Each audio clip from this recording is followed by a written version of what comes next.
Warren Buffett's shareholder letter on Saturday will certainly detail Berkshire Hathaway's top holdings, including Apple, Bank of America, Chevron, American Express. The list goes on. Oh, yeah, Coca Cola. He's probably sipping one of those right now. Those 5 companies, yeah, we know they make up about 75% of their holdings. Let's dig into this portfolio a little bit further with Lee Munson, Portfolio Wealth Advisors, President and CIO.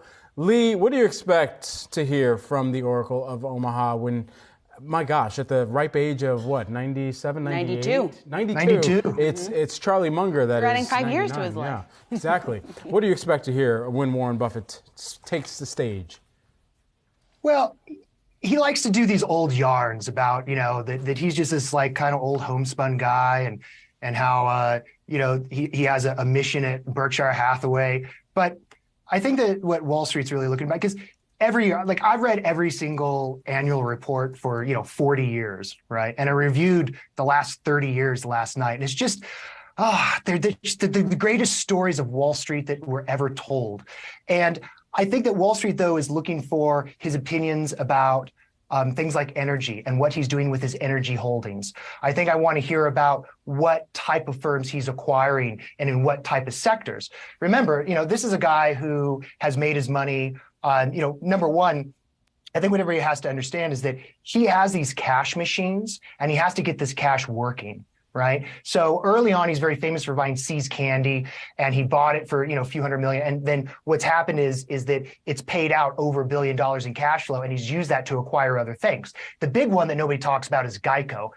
Little known fact, he started pitching stock as a stockbroker, just like me, but it was 1951. He was 20 years old, and his first pitch when he became a stockbroker, which he was miserable at, was GEICO. And then basically in 1980, he bought about half of it. In the early 90s, around 95, he bought the other half. Now, the thing you have to remember is that Buffett makes all this money off of insurance. And I'm really interested to see how much money GEICO's been making just because of COVID and all these things. And that's a little bit inside baseball. But remember, that free float that he has, it basically gives him access to capital at no charge, right? Because he's investing these policyholders' money, the extra float, and then he's really good at investing. So it's just money upon money and upon money.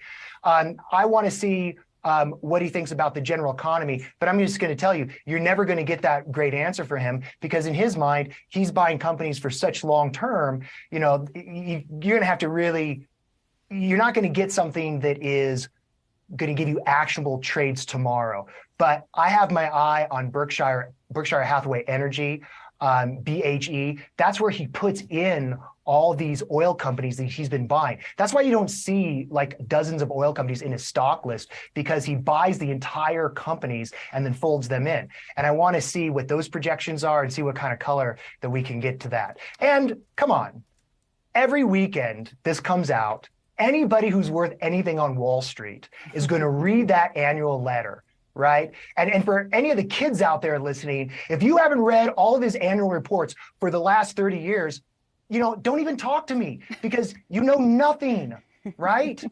But I also think that you have to know when to sell, and so I'm interested in that. Remember, you have to be willing to do new things, even if it blows up. Warren Buffett is not just a one-trick pony. Back in 2016, he was in there. He bought a bunch of airlines, and he said specifically in reports in the 80s, "I'll never do it again." In fact, he joked about having a hotline set up just in case he wanted to buy an airline, and he'd call this number, and they would talk him down. But he did that. Now he blew him out in 2020 for COVID. That didn't work out very well. But in 2016, he also bought Apple, right? And that was something he said, "I'll never do because I never buy tech companies because I don't understand them." But lo and behold, he said, "Oh, Apple's not a tech company. It's a consumer product with, you can raise prices and people will take it." So I'm looking for some more information about any new companies he's looking at and what he's trying to look to acquire. I want to see how much cash Berkshire has. So those are the typical things. And it's just, you come in Monday, and then, it's the beginning of the rest of your life after you've read that annual report. All right. Well, I couldn't sum it up any better. You certainly have made a compelling case, Lee, that everyone out there should pay attention, should read the shareholder letter that's out tomorrow. Lee, let's talk a little bit more about Apple. You mentioned the fact that Buffett bought that in 2016. Apple now represents about 40% of his portfolio, the top holding there for Warren Buffett right now. From your assessment, just from your point of view, do you view that at all as a risk that he has that he has such a large holding in Apple? No, Warren Buffett likes concentrated positions. right? He plows money into things, and that's how you get rich.